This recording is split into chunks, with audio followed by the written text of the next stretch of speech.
목사님 오랜만에 오셨는데 기도하고 시작하겠습니다. 마이크 없어요?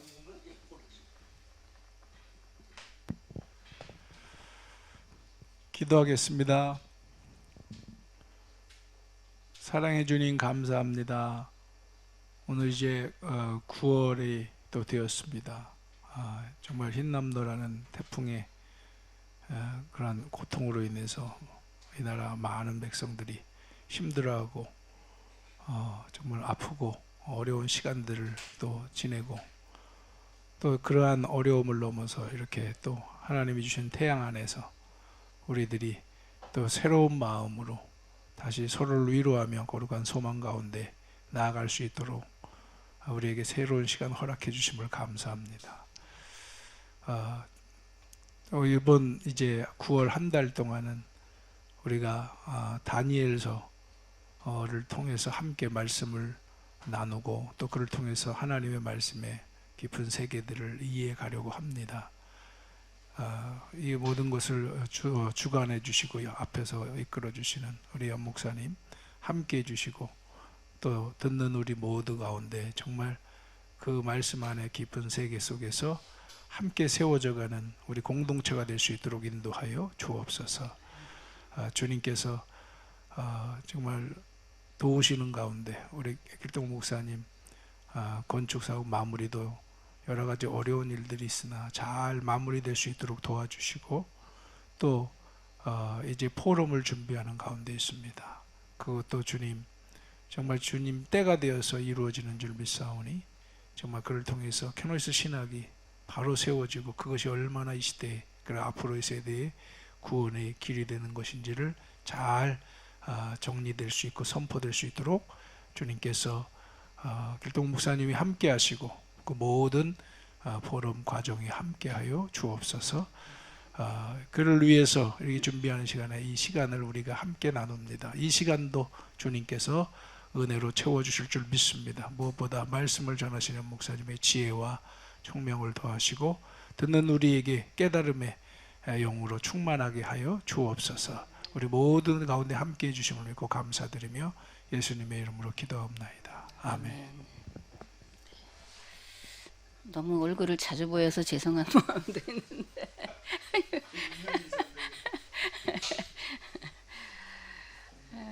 예, 이 다니엘서 뭐 저도 공부하는 마음으로 그렇고 문 목사님도 공부하는 마음으로 하신다니까 우리 다 같이 공부하는 마음으로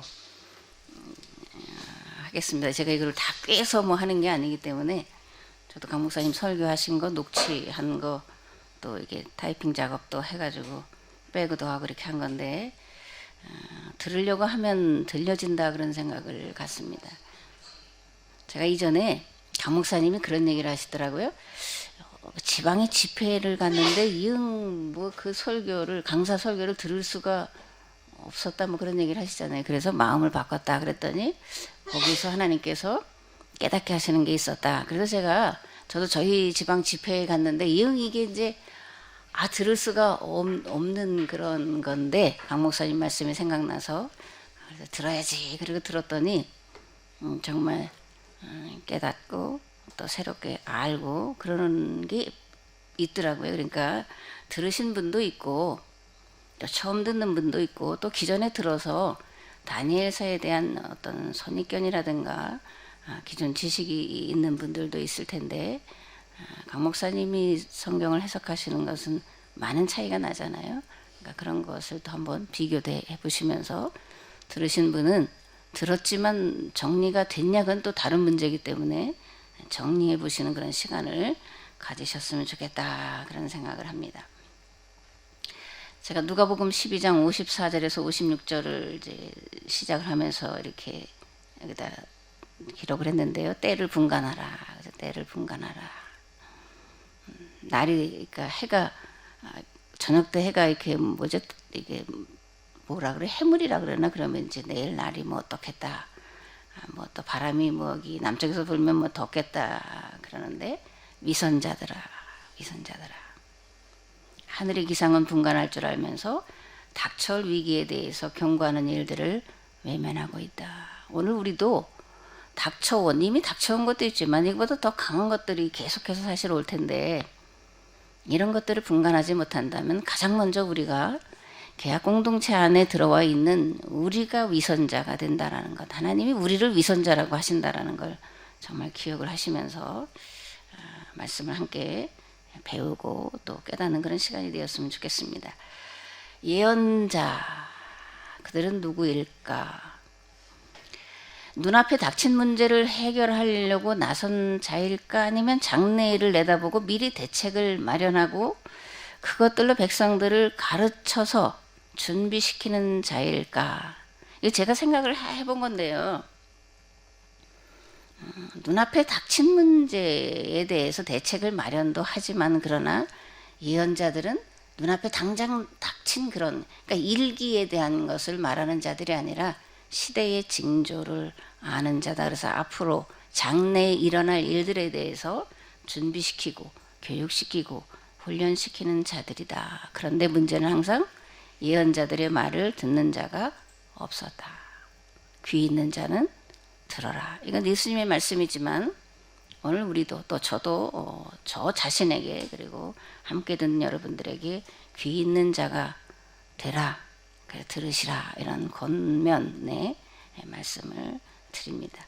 다니엘은 누구냐? 다니엘이 1세대 포로 가운데 있는 사람이더라고요. 그런데 바벨론 메대 파사에 계속 이어서 최고의 직에 이제 있었던 그런 다니엘입니다.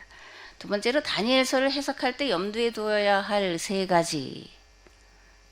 우리가 너무나 잘 아는 얘기지만 이게 우리가 실제로 성경을 해석할 때 이렇게 적용을 해서 해석하는 건 또 금방 말씀드렸지만 이건 또 다른 문제가 되기 때문에 반복을 하는데 첫 번째 사건 당시에 이 일이 뭐였냐를 이제 우리가 염두에 두어야 되고 두 번째는 그러면 이거를 기록할 때에는 왜 이 이야기를 끌어다가 기록을 하고 있나 그리고 왜 이렇게 이야기를 하고 있나를 생각을 해야 되고 세 번째로는 오늘 해석 당시 그죠 오늘 우리는 이걸 어떻게 사건 당시도 알고 기록 당시도 아는데 그거로만 끝나면 이게 계속 구약만 얘기하면 이게 식상하게 되는 것이 오늘 그러면 어떤 해석을 해야 되냐 그래서 어떻게 이 세대를 살릴 준비를 시키냐 이게 이제 우리가 해야 될 거기 때문에 염두에 둬야 될 세 가지는 사건 당시 기록 당시 그 다음에 더 중요하게 중심을 둬야 될 게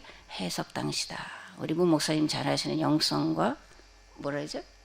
설교 때마다 하시잖아요. 영성과 계약과 영성으로 성경을 해석하는 특별히 다니엘서를 해석을 해내야 되고 다니엘서가 바벨론, 페르시아 그리고 이제 헬라 제국까지 쭉 이어지면서 계속되는 어려움 속에 이 문제들을 해결하는 것으로 이제 다니엘의 이야기를 가져다가 그 시대에 특별히 헬라 제국 시대의 위기를 막아내는 일을 했는데 오늘 우리가 다니엘서를 다시 제가 이제 강 목사님 하신 거 리바이벌 하는 거는 이 시대에 어떻게 이 다니엘을 통해서 다니엘서를 통해서 이 시대의 문제를 해결할까 그 방법을 우리가 어떻게 찾아낼까 성경에서 어떻게 통찰력을 얻어서 특별히 계약 공동체가 운동을 하는데 그 원동력 그죠 그런 것을 삼을까 그런 생각을 가지고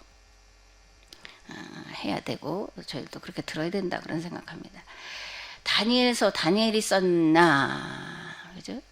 차 타고 오다가 장로님하고 얘기를 했는데 그 여호수아서에 보면 달아 머물러라 뭐 태양아 머물러라 그런 얘기 그 어떻게 해석해야 되냐 진짜 머물렀냐 아니냐 뭐 진짜 머물른 거 아닌 것 같은데 그러면 히스기야가 병이 났을 때 뭐 해를 15도 뒤로 물렸는데 그럼 그건 어떻게 해석해야 되냐 이제 이런 얘기를 어저께 성경 공부하시면서 나눴다고 하는데 이제 그런 거죠, 그죠? 다니엘서 다니엘이 썼냐?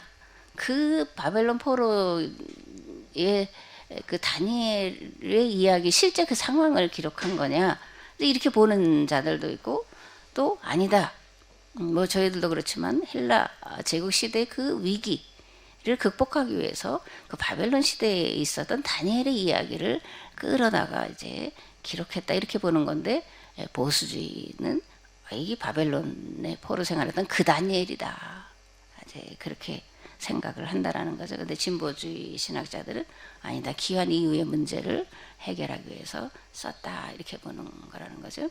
우리가 성경을 해석할 때 앞에도 말했지만 뭐 사건 당시, 기록 당시, 오늘 그런데 이거를 문자주의로 해석하는 게 너무 이 신학계라든가 그죠? 그게 아주 뿌리 깊게 있어서 문자대로 해석하는 걸 벗어나면 잘못 해석하는 것 같은 그런 것들이 그러니까 목사님이 그렇게 배웠고 목사님의 설교를 통해 성도들이 그렇게 배웠기 때문에 그걸 빼낸다라는 게 말처럼 쉽지를 않은데 문자주의에서 우리가 벗어나야 된다. 그런 거죠. 그래서 다니엘서 다니엘이 썼냐, 바벨론에 그 다니엘이 썼냐, 아니면 포로 기한 이후에 헬라제의 시대의 필요에 의해서, 그래서 그 상황 속에서 필요에 의해서 그 다니엘의 이야기를 끌어다가 해석을 한 거냐. 그런 걸 우리가 알아야 됩니다. 그러니까 다니엘서가 예언서에 들어갈 수도 있고 역사서에 들어갈 수도 있는데 이런 것들은 다 해석된 거다라는 것도 우리가 알아야 됩니다.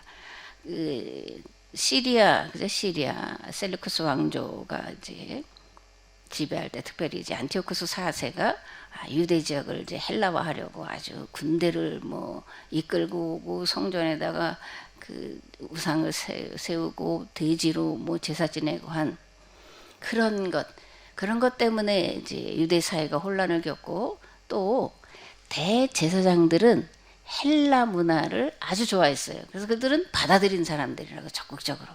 근데 이거에 맞서서 바리새인들이나 나중에 SNF나 이런 사람들은 그 헬라 문화에 대해서 배격하는 자들이잖아요. 이런 것들이 이제 얽혀 있는 이런 시대에 그 다니엘의 이름을 빌려서 그러니까 이건 사두개인들이나 제사장들이 하는 건 아닌 거죠. 바리새인, 서기관, 율법학자들이 그 다니엘의 이름을 빌려다가 이거를 해석했다라고 보는 게 진보주의 신학자들의 견해인데 우리도 이런 견해를 함께 하고 있다 그런 겁니다. 그 예레미야서를 이제 51장을 말씀을 드린 건 이제 그런 얘기인 거예요. 이게 예레미야가 썼다라고 우리는 생각을 할 수가 있는데 예레미야가 썼냐?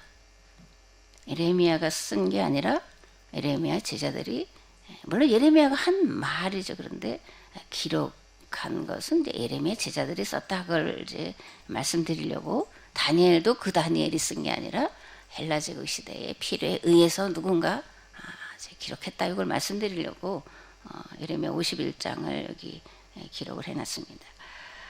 너는 이 책을 읽기를 다한 후에 책을 돌에 메어 유브라데 강 속에 던지며 그러면서 예레미야의 말이 이에 끝났다 이렇게 되어 있는데 예레미야의 말이 이에 끝났다 이런 표현을 볼 때 이 표현이 본인이 쓴 표현이 아니라는 얘기죠. 3인칭으로 쓰고 있다. 보통 1인칭, 2인칭, 3인칭 그러는데 제3자의 입장에서 예레미야의 말이 끝났다 이렇게 기록하는 것을 통해서 이게 예레미야가 직접 쓴 게 아니다.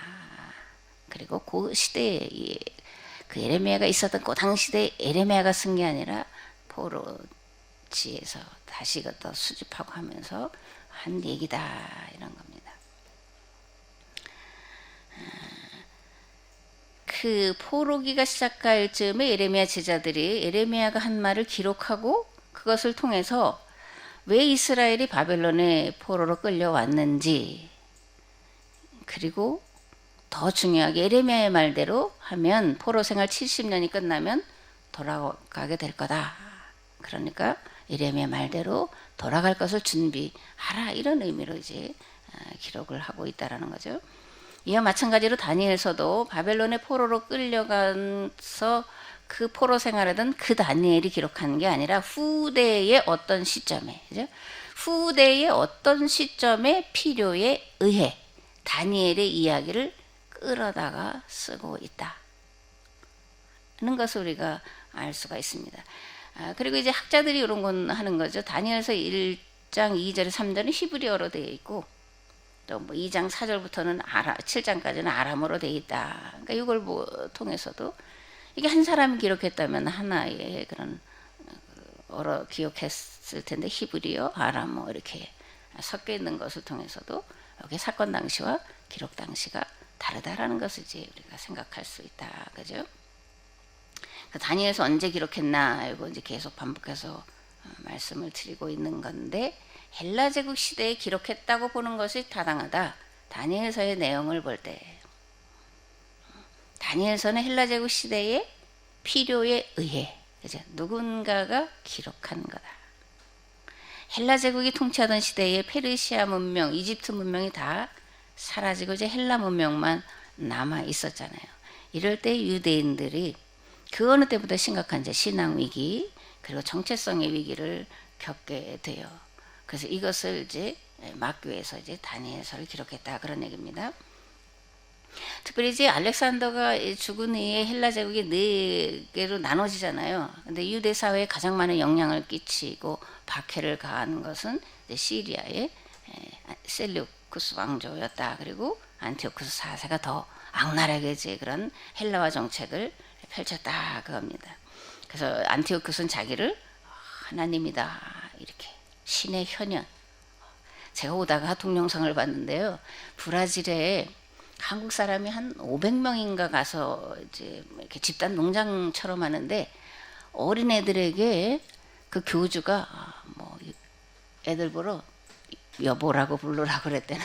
그래서 뭐 여보 뭐 사랑 어쩌고 저쩌고 그 어린 애기들도 그러고 이 중고등학생 여자애들도 그래서 그 뭐 이렇게 춤추고 그런 거죠, 그죠? 이단이 자기를 보여서 하나님이라고 하는 건 아이 에피파네스, 그죠? 신의 현현 이런 표현으로 안티오쿠스 4세가 자기를 말하는 거나 이제 그런 건데 그렇게 내가 신의 현현이야, 내가 신의 아들의 신이야 이렇게 하면서 신의 이름으로 유대 사회를 아주 곤란에 빠뜨리는 그런 일들을 하고 있을 때 바리새인, 서기관, 바리새인, 율법학자 이들이 어떻게 하면 이 신앙을 지키고 유대인의 정체성을 지켜낼까 그 위협에 맞서서 찾아냈는데 그걸 타개할 방법으로 제시한 게 다니엘의 그런 삶의 모습이었다. 그 신앙의 모습이었다. 다니엘이 포로기에 다니엘과 세 친구들이 어떻게 그 위기를 극복했는지를 가져다가 지금 당면한 문제를 해결하기 위해서 썼다 이런 겁니다. 그 다니엘서 왜 기록했냐 이제 그런 얘기죠. 이제 그 언어라는 게 있어요. 언어를 다른 나라 언어를 쓴다 그럴 때 그냥 말만 가져오는 게 아니죠. 그 사람들의 사상, 종교, 문화, 가치관까지 언어에 다 따라와요. 근데 헬라 제국이 그 지중해 연안을 다스릴 때 다 헬라어를 공용어로 썼다라는 겁니다. 로마 제국도 공용어는 헬라어를 썼어요. 그래서 그리스 로마 제국 이렇게 말하잖아요. 그냥 로마 제국만 아니고 그리스 로마 제국 문화, 언어 이런 종교, 사상 이런 거는 그리스 문화, 헬라 문화가 로마 제국을 지배를 했다. 이제 이런 겁니다. 그래서가 아니고 그죠. 즉 로마 제국을 다스린 민족은 라틴 민족이지만 지배한 건 헬라 제국이었다, 헬라 문화였다. 왜 언어를 그렇게 썼으니까. 그런데 이런 헬라화 정책을 막아낸 유일한 민족이 있었는데 유대인이다. 어떻게 막아낼 수 있었냐?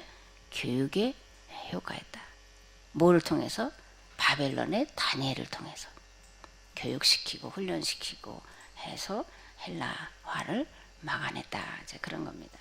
이게 묵시문학 태동 원인 무언가 이제 이렇게 이건 제가 여러 번 말씀을 드렸는데 또 다시 이제 하는 건 다니엘서가 대표적으로 그죠. 다니엘서가 구약의 묵시록이기 때문에 그리고 묵시록은 태동한 원인이 있기 때문에 이제 다시 한번 여기 말씀을 드렸는데 묵시문학이라는 거는 정말 박해와 위기에 대해 다른 사람들은 알아듣지 못하도록 그 함께하는 공동체만 알아들을 수 있는 비밀 언어로 기록을 하고 있는 게 묵시인데 주로 꿈이나 환상 이런 것을 가지고 펼쳐가고 있는 것을 볼 수가 있습니다. 묵시는 박해의 산물이다. 그리고 예언 활동에 변형된 모습이다. 박해가 심해져서 그대로 말할 수 없기 때문에 상징적인 그런 환상, 꿈 이런 것을 가져다가 이제 기록한 거다. 그게 이제 묵시문학이라는 겁니다. 그리고 묵시는 역사의 종말을 염두에 두고 그리고 심판을 선언하는 것으로 나가죠. 그죠? 문자적으로. 그래서 이제 다니엘서나 요한계시록을 가지고 이 인류 종말에 대한 시간표를 많이들 이제 계산하고 그러는데 그런 거는 이게 잘못된 해석이다라는 것도 우리가 알아야 됩니다. 그죠? 정말론적인 것이 없다라는 건 아니지만 이 묵시문학은 이것도 그 시대의 산물이잖아요. 묵시문학, 헬라 제국 시대 그리고 로마 제국 시대 박해 시대에 등장한 그런 문학 기법이고 그건 그 시대의 악, 바벨론의 악, 헬라의 악, 로마 제국의 악, 이게 어떻게 이게 종말을 구할 거냐에 대한 것을 말하려고 이런 묵시문학 형태로 기록을 한 거기 때문에 여러분들이 다니엘서나 또 요한계시록을 통해서 어떤 종말의 때를 계산하려고 하는 그런 생각이나 그렇게 누가 말한다면 그건 다 잘못된 거다라고 판단하셔도 틀리지 않다 그렇게 생각을 합니다. 또 바벨론 포로기 이후에 이스라엘 백성들은 유대인의 하나님에서 창조주 하나님으로 역사를 주관하신 하나님으로 이해를 했다. 아까 이제 그 여호수아서에 태양이 머물렀다 달이 머물렀다 그럴 때 이게 그러면 하나님이 유대 사회 유대인들이 지금 닥친 그 문제를 해결하려고 태양을 멈추겠다? 이거는 생각을 해봐야 되는 거예요. 이거는 유대인들은 그 당시 속에 그렇게 해석을 하고 들려줄 수 있어도 오늘 우리는 그렇게 해석하면 그러면 똑같아. 유대인들만의 하나님, 오늘 믿는 자들만의 하나님, 믿지 않는 자들에게는 전혀 관심이 없는 하나님. 그럼 이게 역사의 주관자시다, 창조주 하나님이시다라고 말은 하는데 전혀 그렇게 믿지 않는 우리야 정말 모순된 형용모순 이렇게 말하더라고요. 요즘에 어려운 말로 형용모순이 되는 거기 때문에 이런 것들을 걷어내야 되는 겁니다. 그래서 거듭 말하지만 이 묵시문학을 통해서 종말의 때를 계산하고 어느 때 오신다 이런 건 다 이단이다 잘못된 거다라고 생각을 하셔도 틀리지 않습니다. 그러니까 바벨론 포로기 그리고 그 이후에 이제 이스라엘이 하나님에 대한 지평도 넓혀지고 시대에 대한 지평도 넓혀졌다. 그래서 현 시대는 악이 지배하는 시대. 그렇잖아요. 바벨론의 제국 때 그랬고 헬라 제국 때 그랬고 로마 제국 때 그랬고 계속 현 시대는 악이 지배하는 시대로 그들이 인식을 했고 그럼 오는 시대는 어떤 시대여야 되냐? 악이 지배하는 시대가 아니라 하나님이 지배하시는 시대. 그런 시대가 와야 되는데 과거와 현재와 그러니까 현재와 미래 사이 그 중간에 어느 날을 이제 주님의 날로 이들이 생각해서 그 날이 오면 그죠? 그때 여호와의 날 무슨 이렇게 하면서 그때가 오면 하나님이 이스라엘을 들어서 세계 모든 민족 가운데 뛰어나게 하실 것이다.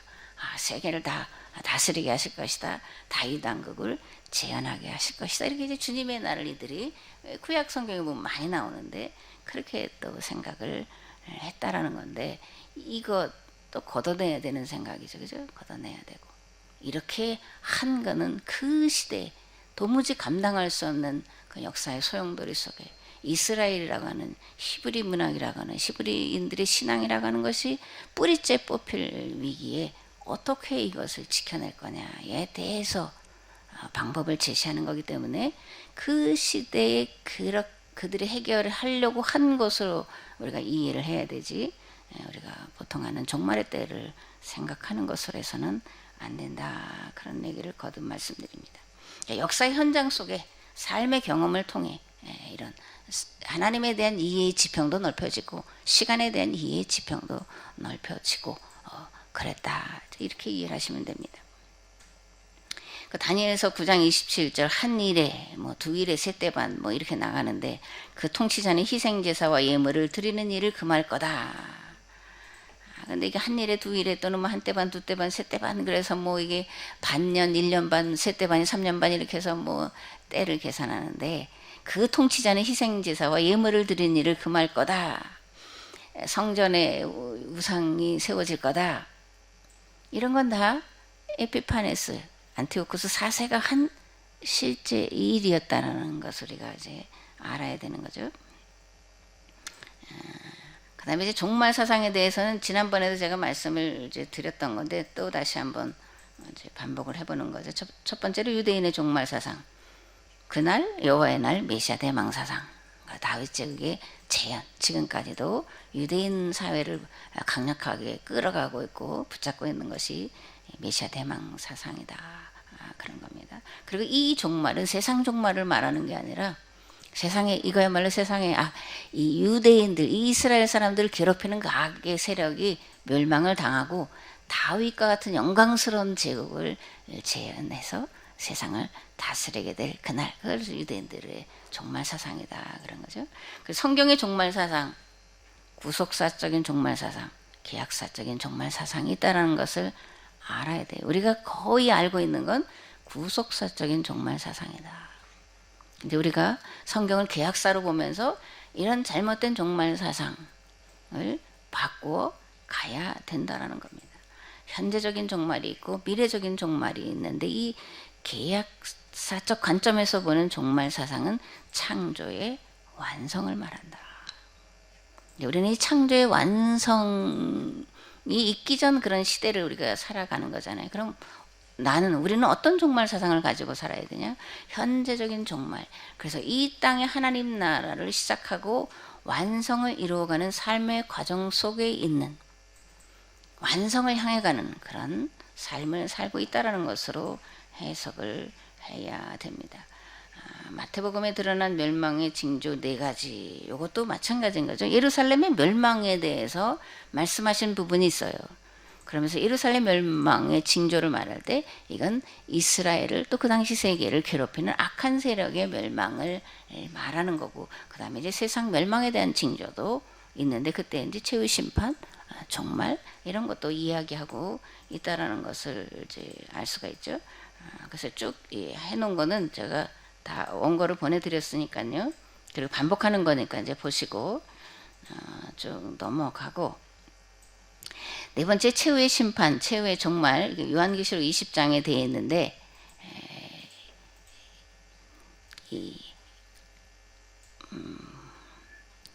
그 종말의 때 생명의 책, 생명록, 행위록 이런 거 들어보셨죠? 그죠? 행위대로 심판하는 그런 심판이 마지막 때에 있어지는데, 바다가 또는 죽은 사람 내놓고 사망과 지옥도 오고 죽은 사람을 내어놓고 행위대로 심판받는 게 이제 둘째 사망이다. 우리가 죽으면 바로 심판받아서 지옥, 천국 이렇게 이제 딱 갈라져서 그러는 걸로 생각을 하잖아요. 근데 또 다니엘서라든가 예수님이 하신 걸 보면 그렇지 않은 부분도 그죠 많이 있는 걸 보는데, 이건 우리 이제 종말 때 최후에 하나님께서 심판하실 때 행위대로, 행위록이 기록된 대로, 또 생명책에 기록되어 있는 자들은 구원하시고 행위록에 기록된 대로 또 심판을 하신다라는 것을 알 수가 있습니다. 또 심판의 대상은 안 믿는 사람만이 아니다. 만물도 포함되어 있다. 그죠? 인간과 자연 만물, 사망과 음부도 심판의 대상이다. 이들이 이제 최후의 심판 때 불못에 던져진다. 이렇게 이제 계시록에 기록이 되어 있죠. 그러면 심판의 의미, 그럼 왜 심판이 있어야 되냐? 그런 거잖아요. 천국이 있다면 지옥이 있어야 되는 거죠. 그죠?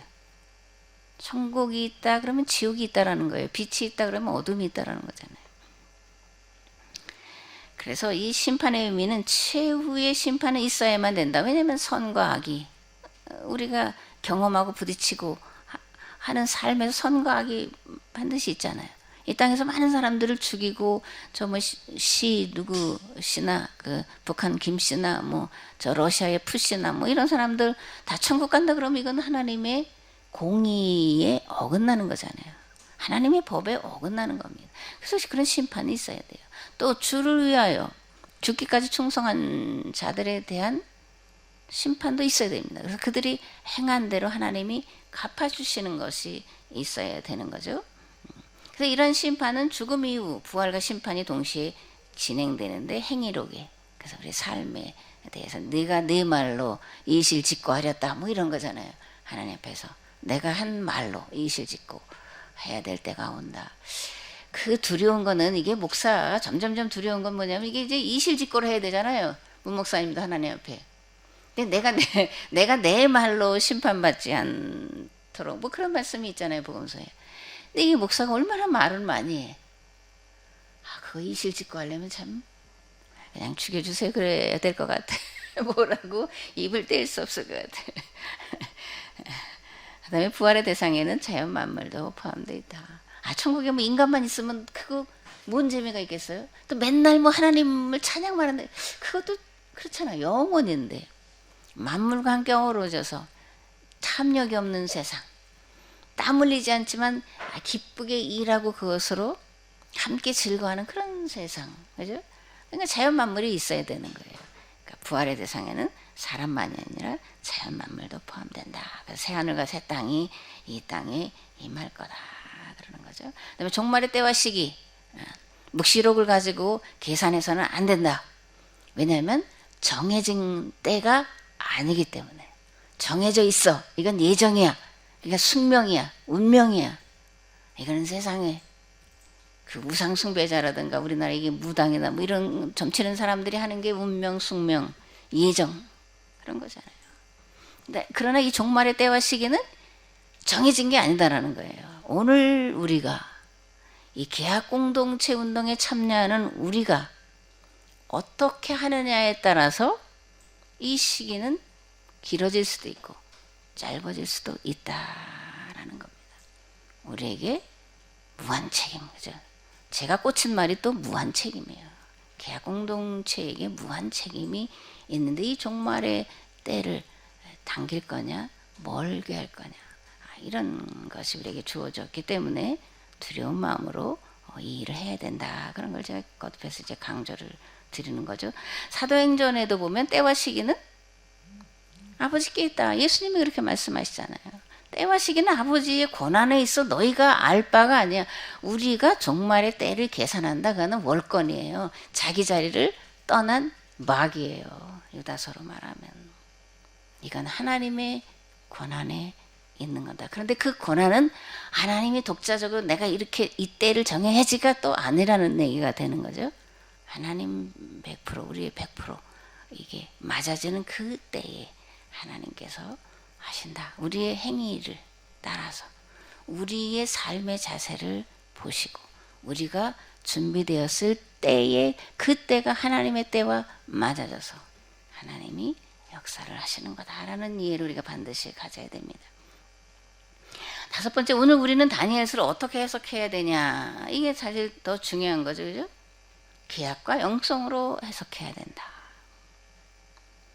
계약과 영성으로. 네, 문 목사님 말씀하신 대로 이 다니엘서를 계약과 영성으로 잘 해석을 하시기를 바랍니다.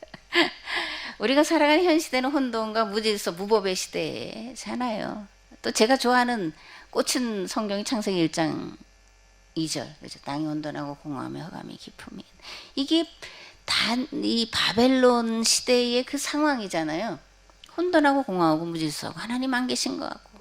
그래서 하나님 계시냐라고 하는 이 신정론에 이들이 정말 고민하며 찾던 그런 시대잖아요. 근데 오늘도 똑같아. 혼돈하고 공허하고 무법천지의 시대를 우리가 살아가고 있잖아요. 우리의 신앙은 흐트러졌어. 또 열심히 있죠. 열심히 있는 신앙은 또 뭐냐면 이 헬라 철학을 기초로 한 그런 신학을 바탕으로 신앙생활을 하니까 헤브라이즘 기독교가 아니라 헬레니즘 기독교인데 그 헬레니즘 기독교의 토대 위에 열심을 하는, 또 문자주의를 가지고 열심히 하는, 또 알레고리적인 해석으로 해서 더 그렇게 또 의미를 찾는다고 하는데 그 의미가 정말 본래 하나님이 말씀하고자 하는 그 의미냐, 그건 또 아닌 그런 것을 가지고 열심히 하는 그런 혼돈과 무질서와 무법의 시대를 살아가고 있는데, 이런 것을 질서의 세계로, 조화의 세계로 끌어갈 수 있는 게 계약과 영성으로 성경을 해석을 하는 거다. 새 시대가 오려면 새로운 사조가 등장을 해야 돼요. 그죠? 새로운 역사 해석이 등장을 해야 되고, 가장 중요한 건 새로운 성경 해석이 등장을 해야 돼요. 그리고 그런 새로운 해석을 바탕으로 하는 실천 문화, 신앙 문화가 이제 만들어져 가야 돼요. 이게 하나님께로 돌아가는 것이고, 이게 성경으로 돌아가는 것이고, 세상을 살리는 것인데, 우리가 길동무와 함께 같이 가는 동무로서 동참을 하고 있다라는 겁니다. 특별히 이런 일들을 통해서 우리 역사를 강 목사님도 다시 이제 해석하셔서 쓰신 책이 있고, 저도 이제 그 평창 올림픽인가요? 그거에 뭐 뭐지 고조선의 건국신화 그 뭐 홍익인간 제세가 그거 네가 해라 그래서 이제 조금 해서 그런데 이런 것들을 다시 해석을 해서 본래로 해석을 해서 우리 민족이 이거를 가지게 된 그 바탕 근원은 뭔지 이게 뭘 말하려고 하는 건지 오늘 우리 시대는 이걸 어떻게 끌어다가 해석을 해서 한국 사회, 한국 교회를 살려내고 그걸 통해서 세상을 살려내는 일을 해야 될까? 이런 것들이 오늘 우리가 성경을 해석해야 되는 개혁과 영성으로 하는 것이고, 특별히 다니엘서 다른 것도 다 마찬가지지만 다니엘서를 이제 한 달 동안 더 집중적으로 하니까요. 다니엘서를 개혁과 영성으로 해석을 해내는 일을 해야 된다. 우리가 이미 하고 있다. 우리가 그렇게 인식을 할 수도 있지만 덜 할 수도 있고 그냥 생각 없이 들을 수도 있고 계속 들어서 그게 그렇고 이미 익히 다 아는 걸로 생각할 수도 있지만 그게 그런 게 아니다. 오늘 우리가 하는 일이 그렇게 허접한 일이 아니다. 그런 겁니다. 작지만 가장 큰 일을 하는 거다. 작은 것과 큰 거는 만나는 거니까요. 그죠? 하찮은 것 같은 것이 하나님의 손에 들려져서 가장 귀한 것이 된다. 돌덩이가 하나님의 손에 들려질 때 외치는 하나님의 그 음성이 될 수 있다라는 겁니다. 그래서 개혁과 영성으로 이 다니엘서를 다시 해석하고 우리 역사를 다시 해석해서 이 시대의 최대 위기를 해결할 방안을 우리가 찾아야 된다. 우리가 그렇게 하고자 하고 있고 계속해서 이 일에 힘쓸 때 하나님이 우리 가운데 반드시 함께 하실 줄을 믿습니다. 아멘. 다니엘서 1장을 보겠습니다. 주제는 다니엘의 세 친구. 그죠? 그리고 이제 음식 규례 이게 다니엘서 1장에 좀 나오는 건데요. 다니엘이 다니엘서를 기록했다면 왜 첫 번째 이야기로 음식 규례를 지키는 그런 다니엘의 모습을 기록을 했을까? 그러면 바벨론 포로지에서 이런 음식 규례들을 이스라엘 백성들이 지켰을까? 문 목사님 어땠을 것 같아요? 네.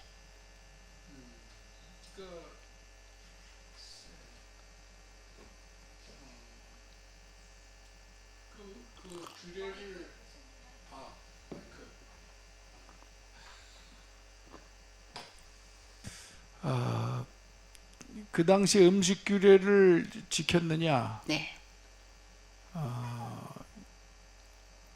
글쎄요, 그 다니엘이라는 사람은 지켰을 것 같은데요.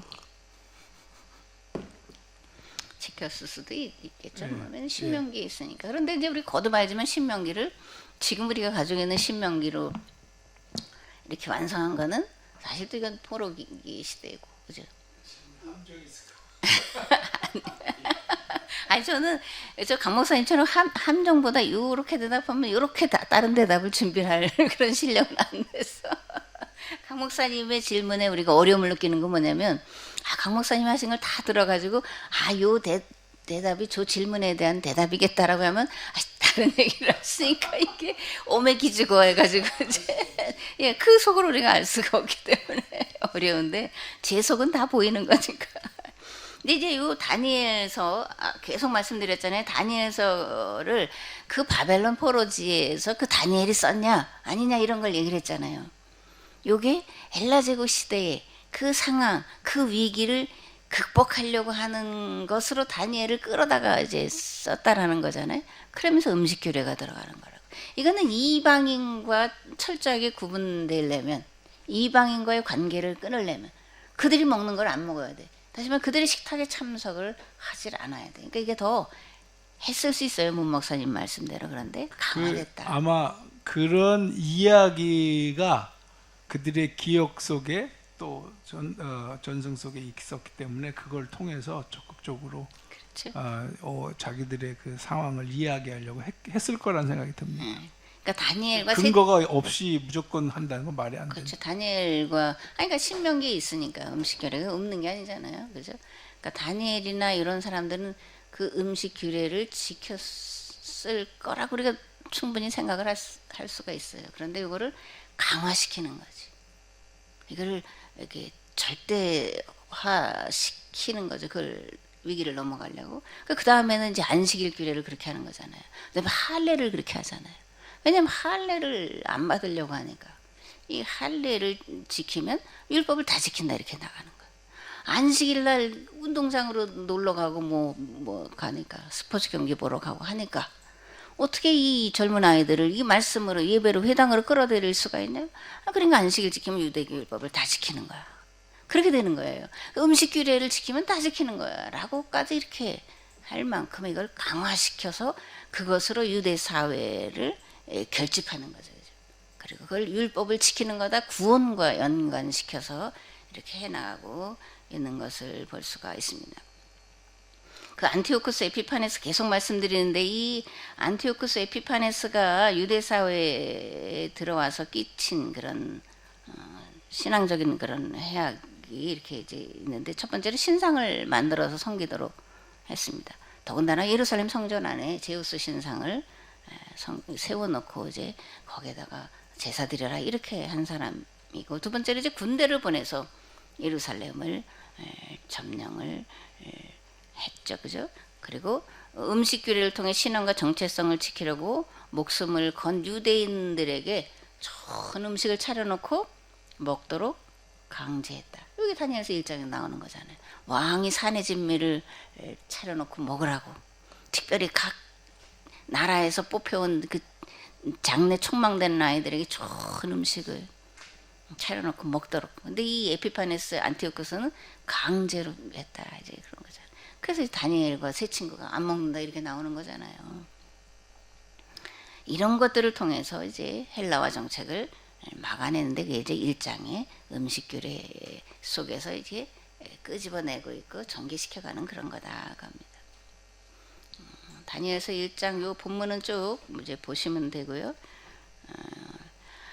이 다니엘서를 말씀을 이제 본문을 하기 전에 에레미야 29장과 시편 127편을 말씀드리려고 하는데 요게 이제 그 바벨론 포로지의 상황을 알 수 있게끔 해주는 거기 때문에 그래요. 실제로 이제 바벨론 포로지의 기록들이 모르죠. 유대인들은 그들의 역사 속에 많이 가지고 있는지 모르죠. 우리는 성경 안에는 그게 잘 없잖아요. 그렇다고 우리가 뭐 유대인의 역사를 다 공부를 해서 우리 역사처럼 꿰뚫어야 된다 또 그런 건 또 아닌 거잖아요. 그러니까 이거 바벨론 포로지의 상황을 어떻게 알 수 있냐? 예레미야 29장과 시편 127편을 통해서 알 수가 있다. 이제 그런 거예요. 그래서 이제 예레미야서를 29장을 말씀을 드리려고 하는데 에레미야는 이제 남유다 멸망부터 포로로 잡혀가기까지를 쭉 이제 기록을 해놓고 있잖아요. 40년, 50년 예언자로서 활동을 하면서 그래서 이 바벨론의 실제 상황은 이제 없는데, 근데 이 시기가 가장 이제 중요한 시기인데, 그러면 이제 다니엘은 어떻게 포로 생활을 했는지를 이제 다니엘서는 다루고 있고, 그래서 우리 이걸 통해서 이제 포로기가 어땠는지도 알 수가 있을 뿐인데, 제가 이렇게 왔다 갔다 한다 그랬잖아요. 왔다 갔다 하고 있네. 원고 내려가겠습니다. 포로들은 가장 비참한 노동 현장에 투입돼서 노동에 시달리고 건축물을 짓고 이제 그렇게 했잖아요. 그런 이야기들이 어디에 있냐 그런 거를 말씀드리는 건데 시편 137편에 베르디가 쓴 오페라 나부코. 문 목사님 역시 강 목사님 하는데 이제 파라고. 제가 이제 문 목사님 보면서 참 나는 못 따라간다 그런 생각을 하는데 이렇게 쫙 전체를 진짜 보면서 하시는 건 난 그렇게 하려고 노력도 안 해보고 역량도 안 되는데 이게 뭐 나부코도 하시네. 그러니까 베르디가 이제 쓴 오페라 나부코의 이제 바벨론 강가에서라는 게 이제 나오는데 그럼 베르디는 왜 이제 나부코를 오페라를 하면서 왜 이게 히브리 노예들의 합창을 여기다 갖다 놓냐? 요거는 이탈리아가 프랑스 나폴레옹의 지배를 받고 있을 때 독립을 갈망을 하면서 이제 시편 137편의 모티브 끌어다가 이제 했다라는 거죠. 그래서 지금도 이제 이탈리아 사람들은 이거를 앙콜곡으로 많이 한다잖아요. 그러니까 괜히 갖다가 이렇게 한 게 아니라 이것도 마찬가지라는 거죠. 베르디가 나부코를 쓴 건, 오페라를 쓴 건 자기들의 상황에 어떻게 하면 나라를 독립시킬 수 있을까, 나라를 빼앗긴 위기 상황 속에서 이스라엘 사람들이 노예 생활을 한 것을 가져다가, 근데 그들이 돌아가지 않았냐, 뭐 이렇게 그 희망을 주고 또 위로를 주고 하려고 한 것을 볼 수가 있는 거죠. 근데 이제 여기를 보면은 그 자막 나온 거 여러분들 잘 보셨는지 모르겠지만, 거기 자막에 어떻게 나오냐면 이스라엘이 바벨론의 포로 생활한 원인을 뭐라고 한다고요? 우상숭배, 이방신을 섬겼기 때문이라고 이해를 해요. 그래서 그 자막에 거기 그렇게 나와요. BC 587년 유다 왕국이 멸망하고 유대인들은 바빌론으로 포로로 끌려 잡혀갔다. 그 다음에 또 이제 중간에 모세와 여러 예언자들을 통해서 하나님의 경고가 심하게 있었는데도 그 경고를 무시하고 이방신을 섬긴 결과로 이스라엘족은 하나님이 이미 예언하여 성경에 또렷이 기록하여 놓았듯이 다른 나라의 노예가 되어 70년 바벨론의 유배 생활을 해야 했다. 이런 자막이 있어요. 한번 다시 한번 그거 보시면 그 자막이, 그걸 제가 자막을 그대로 갖다 옮겨 놓은 거니까요. 그러니까 바벨론의 포로로 끌려간 걸 우상숭배 때문이다 라고 이제 말을 하는 거잖아요. 그러면 이걸 뒤집으면 뭐예요? 하나님은 잘 섬겼다라는 말이 되는 거일 수도 있잖아요. 그러니까 이러한 이해를 가지고 나는 하나님을 믿으니까 아무 문제가 없다, 책임은 우상숭배한 자들에게 있었지 하나님을 잘 섬기는 자들에게는 책임이 없었다, 이렇게도 볼 수가 있는 문제라는 거죠. 근데 이렇게 보도록금 한 자들이 누구냐? 그들을 누구라고 하냐? 거짓 예언자들이다 라고 하는 거예요. 이 거짓 예언자들은 우리는 여호와를 잘 믿으니까, 또 성전이 우리 가운데 있으니까, 성전은 하나님의 임재의 상징이잖아요. 하나님을 볼 수 있는, 하나님으로 보는 게 성전이에요. 이거는 어떤 개념과 또 맞냐면 출애굽기에 아론이 금송아지 만들어 놓고 이게 너희를 애굽 땅에서 인도해낸 너희의 하나님 여호와야. 보이는 하나님, 보이지 않는 하나님은 보이는 하나님으로, 이스라엘이 보이지 않는 하나님을 보이는 하나님으로 드러낸 게 성전이에요. 이게 왕정기예요. 그 성전이 우리 가운데 있으니까, 다시 말해 하나님 우리 가운데 있으니까 우리는 망하지 않아. 성전이다, 성전이다, 성전이다. 그래서 그 로마 제국에 멸망당할 때 어디로 몰려들었다라는 거예요? 성전으로 몰려드는 거예요. 거기 하나님이 거기 계시는데, 그게 보이는 하나님인데 그 안에 있는데 죽어? 안 죽어. 이런 확고부동한 믿음으로 성전으로 꾸역꾸역 몰려 들어갔다가 다 죽는 거라니까요. 거짓 예언자들의 책동이에요. 오늘날도 똑같습니다. 나는 하나님을 믿는데 나는 문제가 없어. 그래서 하나님이 예수님이 재림하시든 뭐 종말이든 나는 구원받아. 뭔 문제야? 책임은 저 안 믿는 자들이야. 또 책임은 저 마귀야. 책임을 전가를 한다니까요. 마귀는 책임을 지지 말라고 하는 존재예요. 쉽게 말하면. 성경은 책임을 지라는 얘기입니다. 자유를 누리고 싶냐? 책임을 져. 자유보다 책임을 더 많이 져야 돼. 자유를 책임질 책임을 지라는 얘기가 되는 건데요. 그래서 망하지 않는다고 한 거예요. 그리고 바벨론의 포로로 끌려갔지만 금방 돌아올 거야.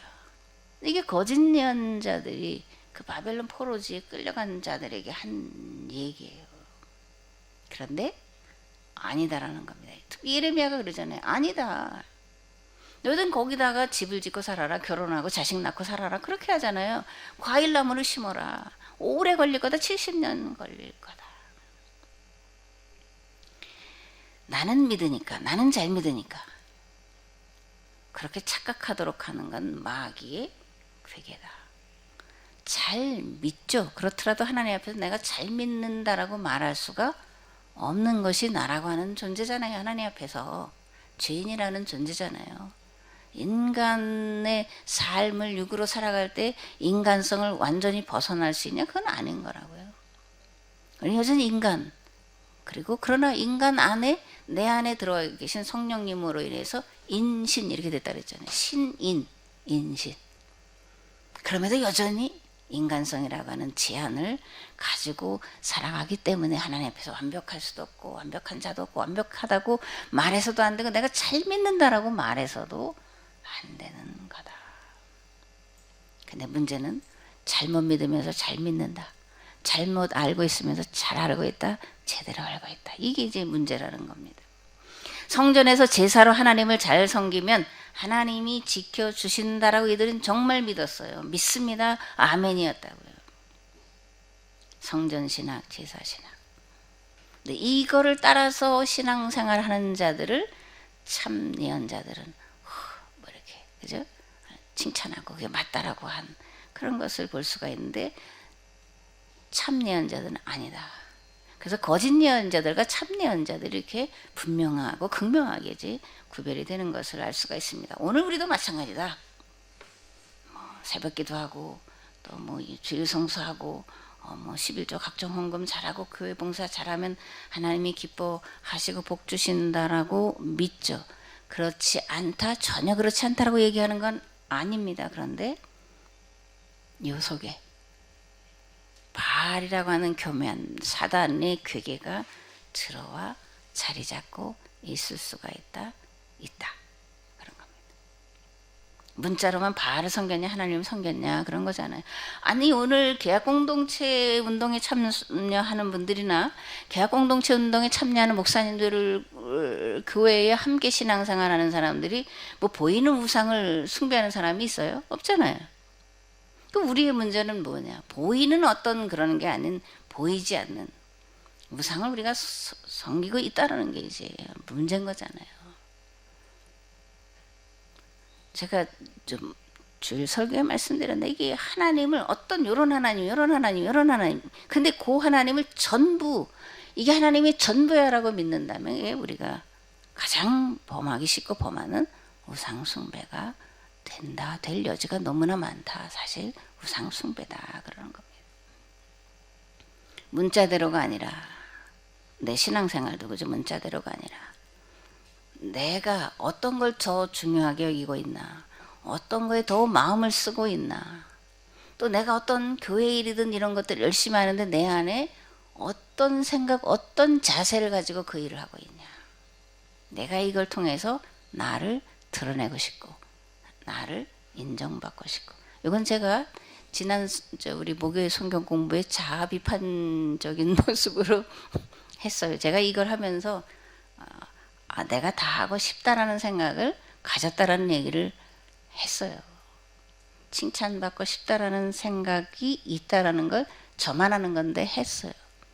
이제 얘기를 안 하면 여러분들 잘 모르잖아요. 그죠? 저 목사가 이런 것만 보이잖아요. 그래서 제가 제 마음속에 있는 건 그런 마음이 나도 모르게 생각이 드는 거예요. 정말 그걸 가지고 회개라고 우리 성경 공부하는 그런 권사님들에게 얘기를 한 건데 그런 겁니다. 나도 모르게 나라고 하는 내가 그렇게 내 생각처럼 내 생각이 아닌 것처럼 또 지나가면서 이러는 것이 있는데 이런 것들이 내 안에 자리 잡고 있는 사단 또 바알 신앙 이런 것과 다른 게 아니다라는 겁니다.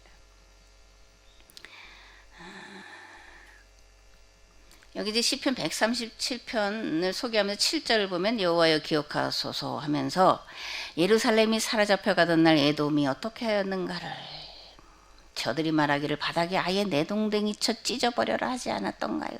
이런 얘기가 있고 8절에 보면 침략자 바벨론아 네가 우리에게 저지른 그대로 네게 안갚음하는 자 복되다. 네 어린 것들을 붙잡아다가 바위 위에 메어치는 자 복되다. 여기 이제 포로로 끌려가던 상황이 이렇게 이제 들어가 있는 거죠.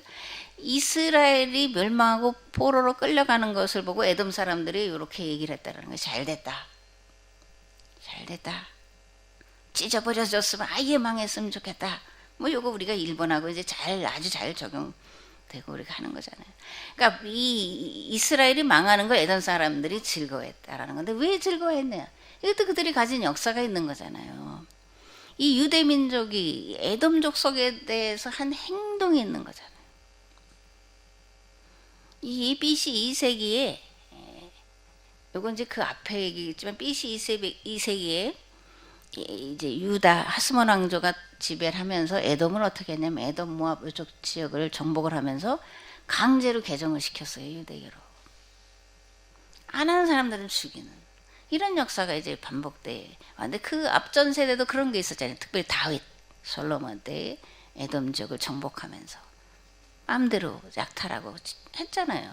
그런 것들을 에돔은 에돔인으로서의 자기들의 역사를 가지고 이스라엘이 망하니까 얼마나 좋아. 일본이 망하면 우리가 얼마나 좋아하겠어.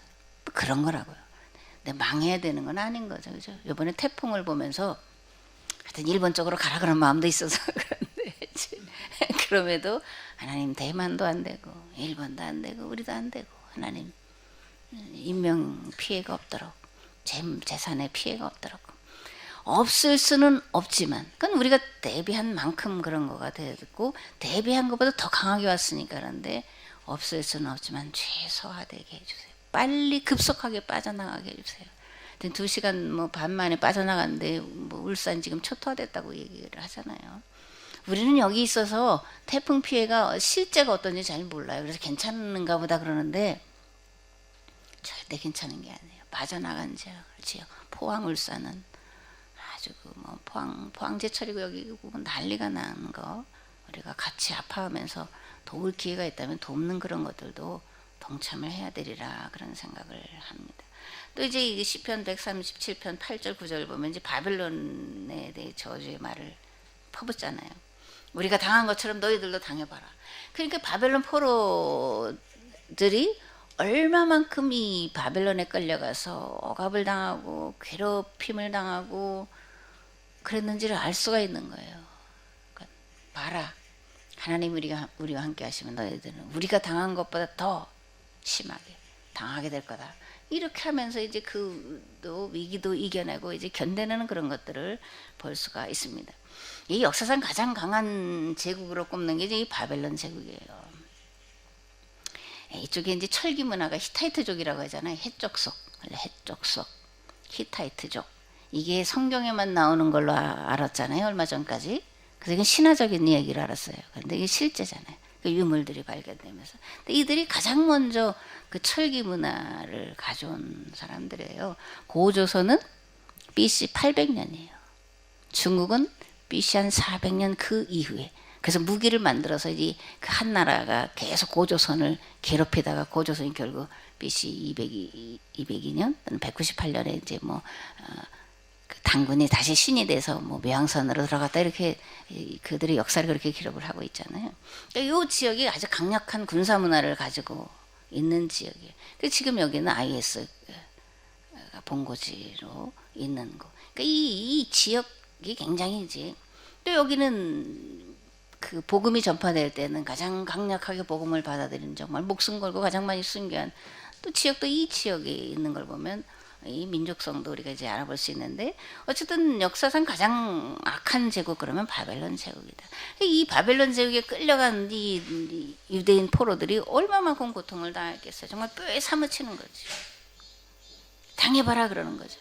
원수 갖겠다. 이게 뭐 저절로 나오는 그런 얘기인데 거기다가 유대 사람들을 이제 불러다가 야 여기 검은 거 있으니까 그죠? 악기로 너 이 이스라엘 노래를 좀 불러봐. 이렇게 했다라는 건 이게 참 그렇잖아요. 에? 아직 일제시대 계속 말하지만 그럼 일본 놈들 그죠? 강 목사님도 그런 표현 하시던데 일본 사람보다는 일본 놈이 편하다. 일본 놈들이 우리 여인들을 데려다가 그죠? 그 뭐 너희들 춤을 춰봐라 노래 불러봐라 희롱하고 그러는 거잖아요. 이렇게 이제 괴롭힌 그런 것들을 이게 시편 137편에서 볼 수가 있는 거죠. 그러니까 우리를 사로잡은 자가 우리에게 노래를 청하며 우리를 황폐하게 만든 자가 우리에게 신명을 돋구라 하네. 자기들을 위해 시온 노래를 한가락을 풀라 하네. 죽으면 죽으리라 그런 거잖아. 차라리 그렇게 하느니 죽겠다. 그런 정말 이스라엘 백성들의 정말 절박하고 아주 고통스러운 그런 것들을 우리가 만나볼 수가 있는 거죠. 그래서 이 시편 137편을 통해서 이 포로로 끌려간 자들이 고향에 대한 그리움, 회상, 거기에다가 증오가 폭발하는. 그래서 에돔에 대해서 바벨론에 대해서 이렇게 원수 같겠다 이렇게 이제 기록을 해놓고 있다는 거죠. 또 에레미야 29장에 보면 에레미야가 바벨론의 포로로 잡혀간 자들 향해서 이제 쓴 편지가 나와요. 첫 번째 편지, 두 번째 편지 이렇게 나오는데 첫 번째 편지에 이렇게 말합니다. 이제 바벨론 포로들은 어떤 상황이었냐면 거짓 예언자들의 말에 속아서 금방 고국으로 돌아간다. 이게 군인들 제대할 때 되면 그 문목사님도 그러셨고 뭐 그러셨고 장로님 그러면 한 달 시간이 안 간다며요. 하루 지나가면 X표 이렇게 할 텐데 그런 거잖아요. 그러니까 포로로 끌려가서 이들이 금방 돌아간다가 이 거짓 예언자들의 말을 듣고 언제냐. 그러면 사람이 이게 안정이 안 되잖아요. 언제 들어갈지 모르니까. 그러니까 여기도 안 되고 저기도 안 되고 붕 떠서 아마 더 많이 매를 맞았을 것 같아요. 붕 떠 있으니까 정신 안 차리고 시키는 대로도 안 하고 딴 생각하고 있으니까 그랬을 것 같아요. 초조하게 보내는 거 어떻게 언제 돌아갈까? 거짓 예언자들은 유다인들이 원하는 대로 꿈꾸었다라고 떠들어대. 하나님이 이렇게 꿈으로 말씀하셨어. 이렇게 환상으로 말씀하셔서 하나님이 이렇게 말씀하셔서 곧 돌아가. 속고 있었다라는 거예요. 그래서 편지를 써보냈다라는 얘기입니다. 집을 짓고 오랫동안 살 준비를 해라. 금방 돌아오는 게 아니다. 과일나무도 심으라. 그거 따먹고 살 만큼 오래 거기 살 거다. 결혼도 해라. 자식도 낳아라. 그리고 바벨론의 평화와 번영을 위해서 기도해라. 왜? 너희들과 너희 자손들이 거기서 한동안 70년은 살 거니까. 이렇게 예레미야가 거짓 예언자들의 거짓에 속고 있는 자들 향해서 그게 아니다. 이렇게 이제 편지를 써보내고 있는 것을 볼 수가 있습니다. 네, 지금 봤어요. 11시 1분. 그래서 지금부터 5분을 쉬고 이게 35쪽인데 지금 제가 10쪽을 나갔죠. 5분을 지금부터 쉬겠습니다. 감사합니다.